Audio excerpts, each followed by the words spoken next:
Hey folks, it's Papa D. I am in the beautiful city of Oberlin, Ohio today, and I am visiting with Mrs. Debbie Walker. She's the owner and operator of Drury Lane Bakery here in Oberlin. They produce cakes and baked goods and things like that. And I'm not going to spoil it. I'm going to let her introduce her company and so forth. So Debbie, how are you today? I'm doing great, thanks. That's good. That's good. And as I was telling our viewers, your company makes baked goods and cakes. Can you explain just how did you get started and what your company is all about? Sure.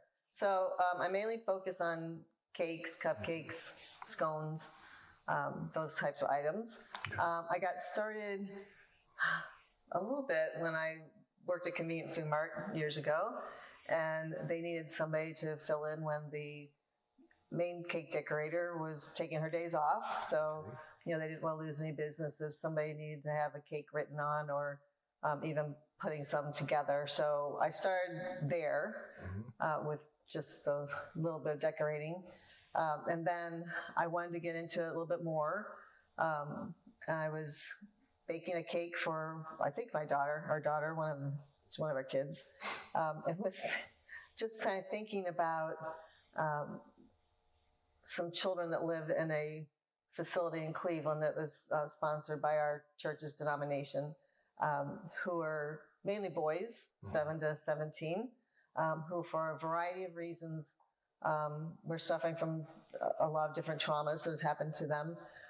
And so they couldn't live at home and they couldn't go to public schools. So they were at this facility, as long as they needed to be, to make sure they got some support and that they needed and help that they needed so that they could become successful and productive human beings. So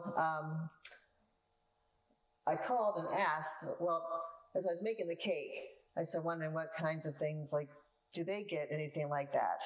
All those things that our kids take for granted, whether it's a birthday cake or Easter basket or Christmas stocking, those little things that we just kind of assume that everybody has or gets. Right. And so I called up a person at the facility and asked about that. And she said, no, they didn't really have anything at the time. I think they might have been doing monthly birthday cakes or something. So I asked about, if I could start doing that and donating the cakes to them so they didn't have to go and buy any cakes anywhere. And so they agreed. Then every month they would send me a list of the first names only of the boys, how old they were turning, and what they might like on the cake. So it'd be whatever kind of cake and flavored ice cream or frosting that they would like. If they wanted a cake with basketball or NASCAR or swimming or art or reading, whatever they wanted on their cakes. So I would make a personalized cake for each of the boys. And then my husband would be the person who would deliver them mostly because he was working up in Cleveland for the majority of that time. I became known as the cake lady there because we couldn't have interactions with each other, and mainly for privacy reasons for them, to protect them. And so they just gave me the nickname of the cake lady. They would go down to the office to see if their cakes were there from the cake lady yet. So that's how I got that nickname of the cake lady. And then basically how I just got started, and it went from there. That is wonderful, wonderful. And it seems like it's all coming from the heart. It's not being driven by money or anything like that. It's all from an act of love. And so that's a true blessing. That's very, very good. I mean, the money is fine. Right, exactly. That's helped us do a couple of extra things that we wouldn't have been able to do. But my true joy or satisfaction is after I've delivered a cake to a customer and they are really surprised or just how much they enjoy it. That's what really touches your heart. Yeah, exactly. makes me sing. I know exactly what you mean. And I know that there are tons of different things that people do with baking. Is there a specialty that you have of your own? So it's always hard for me to answer a question about what I might be good at. And I really have a hard time, putting that down. Right.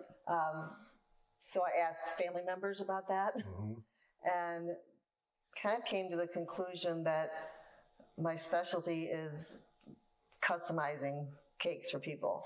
Okay. So we'll do a variety of different flavors for cakes and frostings, and maybe something that I used to put together traditionally.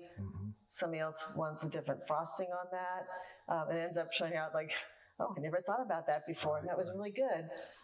Because I've done everything from buttercream to fondant to gum paste to even wafer paper, things like that. So I have experience with a lot of different mediums, I guess, with those things. But yeah, so that is customizing things for them. I've done everything from a life-size cello to carving a wine bottle to making little figures of people that go on top of the cake. So wow. Yeah. Oh, those little figurines. That go, okay. Yeah, made with like gum paste or fondant.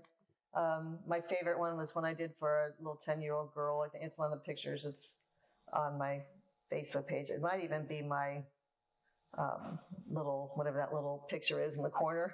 I think that little icon. Yeah, I think it might even be that one right now. Because the little girl is 10 years old and she's sitting on the edge of her cake. So wow. I'm like I said, I can't wait for this interview to be done so I can taste some of this great baked good stuff here. Now, with that being said, we see a lot of baking shows and cooking shows on TV, and they have these enormous industrial sized kitchens and so forth. What are some of the challenges you have as a home baker, and how do you overcome them? Yeah. Well, first of all, as a home baker, you don't have all that big industrial counter space. I don't have a blast chiller. I don't have a huge, institutional size refrigerator, freezer, or anything like that they're able to have some of those things. So that also the ovens. I can't bake 10 things at a time because I don't have a convection oven with 5 racks in it or anything. So that's one of the challenges.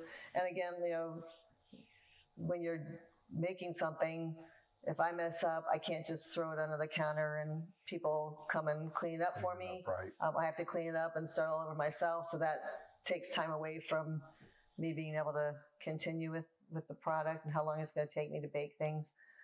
So those are some of the challenges of being a home baker, as well as just having to do everything myself, really. Yourself, right. And being a business owner, a small business owner in itself, is you're wearing 1,000 hats. Yes. So I could understand trying to do that, plus baking and so forth. Yeah. It could be quite challenging, but you've overcome it. You've been doing it for quite a while. And like I said, that's a true blessing right there.